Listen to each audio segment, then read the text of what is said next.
Bəzən belə bir irad bildirirlər ki, niyə görə İmam Hüseyn əleyhissalam tarixdə qeyd olunub ki, 30 min qarşı tərəfdə qoşun var idi, amma İmam Hüseyn əleyhissalamın ətrafında bir neçə nəfər ki, onlarda qeyd olunub 72 nəfər öz ailəsindən, öz qardaşlarından əlavə. Yəni Peyğəmbər ailəsindən, Peyğəmbər nəslindən əlavə 72 nəfər ki, ən üstün, ən çox sayda verilən say budur tarixdə. Amma düşmən tərəf 30 min nəfərə yaxın qoşun idi, əli silahlı, tam silahla təchizat olunmuş. İmam Hüseyn əleyhissalam hətta iradı belə biraz kobudcasına deyirlər ki, İmam Hüseyn əleyhissalam hansı düşüncədə idi ki, 30 minə qarşı belə deyək, az bir sayda olan şəxslərlə mübarizə aparsın, onlarla müharibəyə girsin. Hətta belə bir sual da verirlər. Sual verilib də. Deyir ki, məsələn, bu suala, yəni belə deyək, həqiqi cavab ver, səmimi cavab ver. Sən olsan neynəyərsən? Misal da budur. Deyir, məsələn, təksən, gedirsən, 30 nəfər gəlir.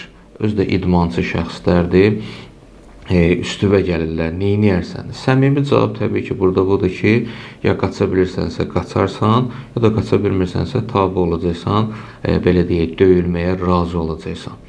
Amma bu misala, çəkilən misala biz belə bir, elə həmin misaldan cavab verək ki, 30 nəfər səmimi cavab verirsin onda buna. 30 nəfər sənin üstüvə gəlirsən, amma sən də tək deyilsən. Ya həyat yoldaşın yanındadır, ya qızın yanındadır, ya bacın yanındadır, ya ailən yanındadır, fərq eləməz. Amma tək deyilsən. 30 nəfər gələrsə, neyniyərsən?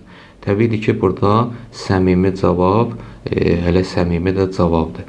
Nə cavab veriləcəksə, İmam Hüseyn əleyhissalam üçün də orada hansı düşüncədə olması həmin şəxslər üçün məlum olacaq ki, İmam Hüseyn əleyhissalam nəinki 30 min nəfər, hətta 300 min nəfər də olsaydı belə, İmam Hüseyn əleyhissalam orada mübarizəsini aparacaqdı sona qədər. Niyə görə? Çünki orada qorunası məsələlər var idi ki, o qorunası məsələlərə görə, dəyərlərə görə İmam Hüseyn əleyhissalam özünün də həyatından, canından və ailəsinin də, övladlarının da canından keçməyə razı idi. Çünki İslam, din, həqiqi İslam qorunmalı idi, saxlanmalı idi.